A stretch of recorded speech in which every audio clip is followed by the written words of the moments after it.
You're listening to the Higher Attitudes Podcast. Inspiration to lift your soul.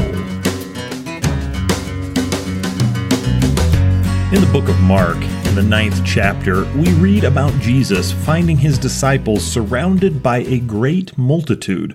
When the people saw Jesus coming, they ran to him, greeting him with respect and honor. When he asked what was going on, a man in the multitude spoke and told Jesus that he had brought his son to Jesus' disciples to have a spirit cast out. The man explained that the spirit that troubled his son often tried to destroy him. And as the man and Jesus spoke, the spirit caused the man's son to wallow on the ground, foaming at the mouth. And Jesus asked the man how long his son had suffered like this. And the man responded that it had started when his son was a child. Then the man asked Jesus to have compassion on both he and his son, to relieve their suffering, as obviously the father suffered in seeing his son so tormented. I imagine his son's condition overshadowed everything else in the man's life.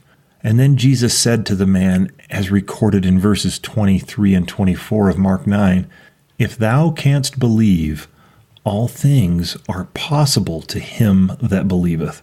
And straightway the father of the child cried out and said with tears, "Lord, I believe, help thou mine unbelief." Who was this man who came to Jesus' disciples for relief and then turned to Jesus himself? It seemed he wasn't quite sure what to think of Jesus' ability to heal his son, for he told the Savior, "If thou canst do anything."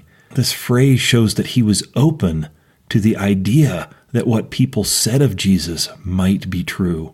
Here's the key. The man came to Jesus. He did not stay at home, resigned to the fate of his son's continued suffering, merely wondering if Jesus was powerful enough to save his son.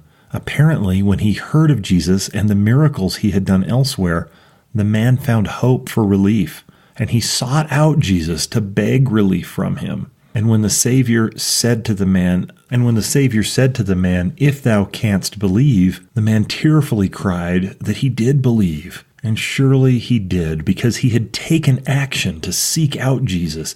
He then added the phrase, "Help thou mine unbelief." Though he stated that he believed Jesus, the man recognized an incompleteness, an imperfection in his ability to believe. And he asked the Savior to bridge the gap between where his faith ended and miracles began. And did Jesus turn him away, telling him to come back when his faith was stronger? No. Instead, with sympathy for that father and son, he cast out the foul spirit. Now, what about my unbelief? How many times have I talked myself out of seeking the Lord and his offered relief, his offered help? While desperation may have helped the man bring his son to Jesus, do we have to be desperate to believe? It's true that desperation can motivate us, but I know we can be at peace and ask God for what we feel is needed without being desperate. What do you need God's help with right now? What relief do you need? And when you ask God for help and relief, do you feel he answers? Or do you feel he is silent? And that his silence might be because you don't believe the way you need to. Well, you can relax and allow yourself to feel God's compassion for you and your struggle, your pain. Instead of allowing your need for relief to cause fear that the relief you need may not come fast enough or completely enough, just let God worry about that part. He knows what trials are meant to teach us, and he knows when they have served their purpose in our lives. Let's let God handle how long and how much of a trial to have us go through. We can then focus on gratitude for his help and gratitude for what we have learned. Let us soften our hearts and humble ourselves before him until our hearts are like the man's that we read about in Mark, and we can say, "Canst thou do anything for me?" If you've prayed for relief and it hasn't come yet, don't give up. Don't stop asking and hoping. Find your way to the Lord again. Notice the fears that arise when you do this. Take these then to the Lord, and he will remove them from you, even if he does not remove your trial immediately. The Lord will counsel with us and help us focus on his willingness to bless us. Instead of focusing on what might go wrong or what might not happen, let us learn to ask ourselves what might go right. We can learn to let God's Spirit guide the possibilities so that we can have confidence as we do this. Unbelief seems to be part of the basic package that comes with this life. Belief is an upgrade that we need to consciously move towards. Often I realize that I allow myself to spend time thinking about what could go wrong. I don't really have to try to have this happen, and that's the point. If I don't purposefully put forth effort to believe, I will be left with the default, unbelief. Ask yourself, what could go right? What might the Lord bless me with? When the man we spoke of earlier left his home with his son, I think he hoped Jesus or his disciples could cast out the spirit that tormented his son, but he wasn't sure. Let us also hope for relief. May you know God's will for you, but be assured that not hoping, that not moving towards belief is not the answer.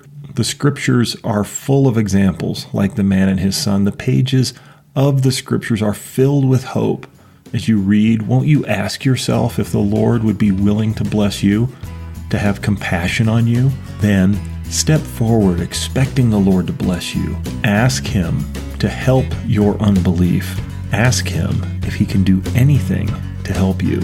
And remember, He is compassionate and merciful. And finally, remember, all things are possible to him that believeth. Thank you for listening. We'd love to have you join us on Facebook at facebook.com/higher-attitudes. Do you have an uplifting thought to share? Why not join our Facebook discussion group? Visit the group at facebook.com/groups/higher-attitudes to request membership. If you'd like to leave a question about a challenge you're facing, or if you'd like to share a thought about how you've overcome negativity, call 719-301-0303 and record your question or comment.